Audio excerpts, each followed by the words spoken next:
आज एक ही दिन में ना मैंने बहुत सारे सबक सीख लिए हैं। मुझे आप पर बहुत फख्र है, अपनी दिल की गहराइयों से फख्र।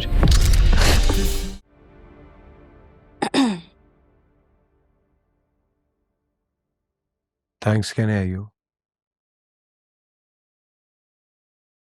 हाँ, आई तो तुम्हें थैंक्स कहनी है। ठीक, क्या बात हुई? तुम्हारे लिए मैंने अपनी जान की बाजी लगा दी और मेरे लिए सिर्फ थैंक्स? हाँ, जब मौका पड़ा तो अपनी जान की बाजी लगा दूंगी तुम्हारे लिए, इससे ज्यादा और कुछ नहीं कर सकती। तो बस समझो कि मौका आ गया। मतलब? घर से भाग चलो मेरे साथ, फिर सब तुम्हारी जान के दुश्मन बन जाएंगे। तुम्हें मौका मिल जाएगा मेरी इस कुर्बानी का बदला उतारने का, जब तुम्हारी जान दांव पे लगेगी। कितना आसान है ना तुम्हारे लिए ये सब बातें ऐसे ही बोल देना, जैसे कोई नॉवल का डायलॉग हो। असल जिंदगी बहुत मुश्किल है, हकीकत इतनी तल्ख होती है तुम्हें अंदाजा भी नहीं है। पहले अंदाजा नहीं था, लेकिन अब हुआ है इश्क की हकीकत का। इमरान चाचू बिल्कुल ठीक कहते थे, मैं डूब चुका हूं ऐसे पानियों में जहां रोशनी भी नहीं आती। मैं अब कुछ नहीं कर सकता और ना करना चाहता हूं। बस एक अज़म बनाए रखना है अपनी मंजिल को पाने का, फिर चाहे मरना ही क्यों ना पड़ जाए।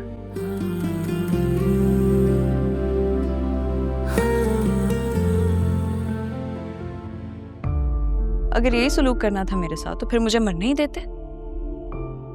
मेरी जिंदगी मौत से कम नहीं थी पहले ही, आकर और मुश्किल कर दी तुमने।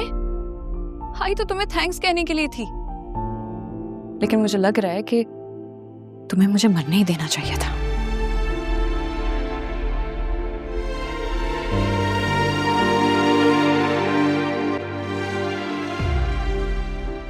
बोल दिया?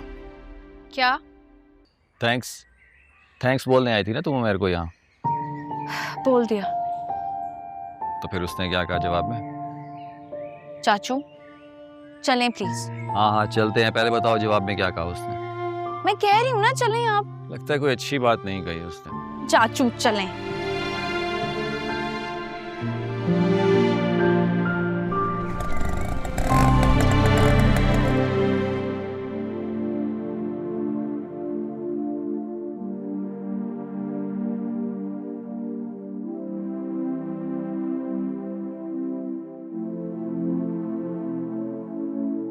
मेरी बात माने जाहिद के अब्बू, इन कमबख्तों के कमरों के आगे दीवार खड़ी कर दे। इस घर से बेहयाई भी खत्म हो जाएगी और रेहाना की ताने से भी जान छूटेगी हमारी। नहीं नहीं, बंटवारा करने की रिवायत हमारे खानदान में नहीं है।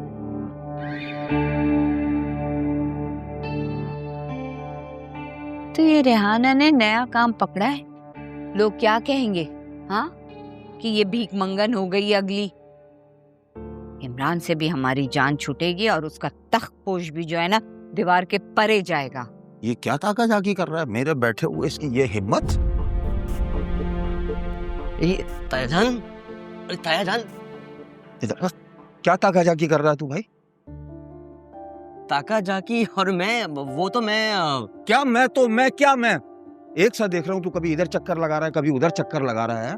हैं? चक्कर क्या है ये? वो शाम के वक्त ना डॉक्टर ने कहा है कि चलने की प्रैक्टिस किया करो। माशाल्लाह से मेरा पाँव ठीक हो रहा है ना, इसलिए। हाँ तो पाँव ठीक हो रहा, प्रैक्टिस करनी है अपने उधर कर, खबरदार जो आइंदा इधर झांका तो।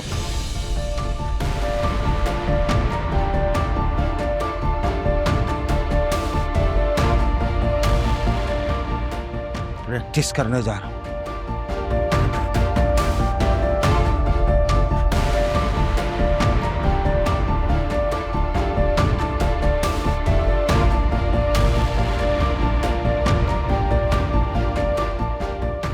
मैं तो कहती हूँ मेरी बात मान लें, इनके कमरों के आगे दीवार खड़ी कर दें, मिस्त्री बुला लें, सारी टेंशनों से हमें निजात मिल जाएगी। तुम्हारे मुंह पर रेत और सीमेंट का मसाला बना के बंद ना कर दूं, तुम्हारा मुंह प्लास्टर ना कर दूं कि तुम्हारी जबान बंद हो जाए, सारी टेंशनें खत्म हो जाएंगी।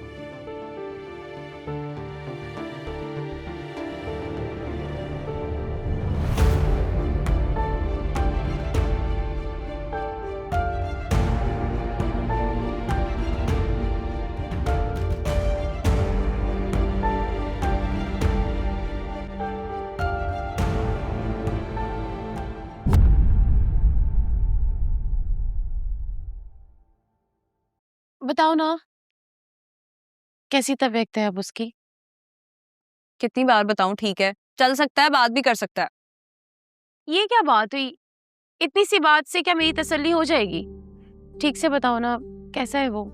नहीं तो और क्या करूं मैं? वो तुम्हारी तरह मेरे दिल में उसके लिए जज्बात तो है नहीं ना कि मैं जा के उसके सर पे हाथ लगा के बार बार पूछूंगी कि भाई तुम्हें बुखार हो रहा है या नहीं, तुम्हारी तबीयत ठीक है या नहीं, खाना खाया कि नहीं। गुस्सा क्यों कर रही हो? नहीं तो और क्या करूं? जिंदगी अजाब बना दिया तुमने, मेरी अजीरन करके रख दी है। कभी क्या पूछती हो, कभी क्या पूछती हो। वो इतना ढीठ इंसान है कि वो तुम्हें भाव तक नहीं डालता। इनफैक्ट कि तुमने मुझे ये तक बोल दिया है कि वो तुमसे प्यार नहीं करता, शादी नहीं करना चाहता, तो फिर क्यों उसके पीछे अपनी जान देने पर तुली हो? सेल्फ रिस्पेक्ट नाम की भी कोई चीज होती है यार, कोई होश के नाखून लो। अगर मैं तुम्हारी जगह होती ना तो ये जलालत सुनने से बेहतर था मैं जाती और जाके सीधा उसके मुंह पे कहती कि भाई नहीं करनी तुमसे शादी, उखाड़ लो जो काटना है। तमीज,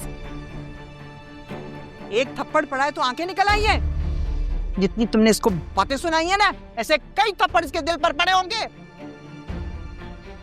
लोग बिल्कुल ठीक कहते हैं, तुम डॉक्टर बनकर सलमान अली की तरह बागी हो जाओगी। अभी से डॉक्टरी तुम्हारे सर चढ़ के बोलने लगी है। जब बन जाओगी तो क्या हाल करोगी तुम हमारा? हम गरीब लोग एक दूसरे के एहसास के सहारे जिंदा रहते हैं। ऑक्सीजन हमारे लिए काफी नहीं है। ऑक्सीजन की कमी की वजह से हमारा दम नहीं घुटता, एहसास की कमी की वजह से हम मर जाते हैं। मुझे मजबूर मत करो तानिया कि मैं तुम्हारी डॉक्टरी पर पाबंदी लगाकर तुम्हें घर पे बिठा दूं।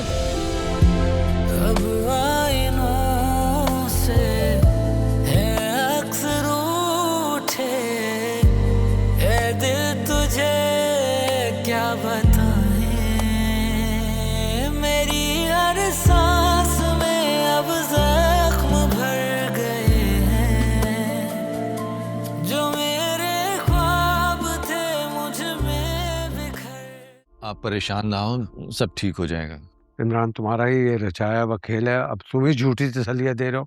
मैं उमैर को इस जहालत के गढ़ में नहीं रहने दूंगा। ठीक है, मैं बड़े ताया जी से बात करता हूँ। बड़े ताया से बात करने की क्या जरूरत है भाई? उनको बता देंगे कि भाई उमैर को मेरी इस हालत में जरूरत थी, लिहाजा मैं ले गया। हाँ, लेकिन उनके फैसले के खिलाफ गए तो कुछ सख्त कदम भी तो उठा सकते। मैं किसी के फैसले का लिहाज नहीं करूंगा, मुझे किसी के फैसले की जरूरत नहीं है। पुलिस प्रोटेक्शन ले लूंगा लेकिन उमैर को यहाँ नहीं रहने दूंगा। कितना भरोसा है आपको पुलिस प्रोटेक्शन पे? आप जानते नहीं हैं इन पंचायती जाहिलों को। अगर पुलिस 50 लोगों को भी गिरफ्तार करके ले जाएगी ना तो कोई एक उठ के आएगा और पूरा घर बर्बाद करके चला जाएगा। मरवा बैठेंगे अपने बेटे को और किसी खाते में भी नहीं आएगा उसका ये कत्ल। उमैर अपनी मर्जी से आया था तो क्या अपनी मर्जी से वापस जा नहीं सकता? पहली बात तो ये कि अगर उमैर की मर्जी है भी तब भी ताए जी की इजाजत लेना जरूरी होगी। और दूसरा ये कि उमैर तो जाना ही नहीं चाहता यहाँ से। मेरी खुद उससे बात हुई है, वो अब भी यहीं रहना चाहता है इस सब के बावजूद।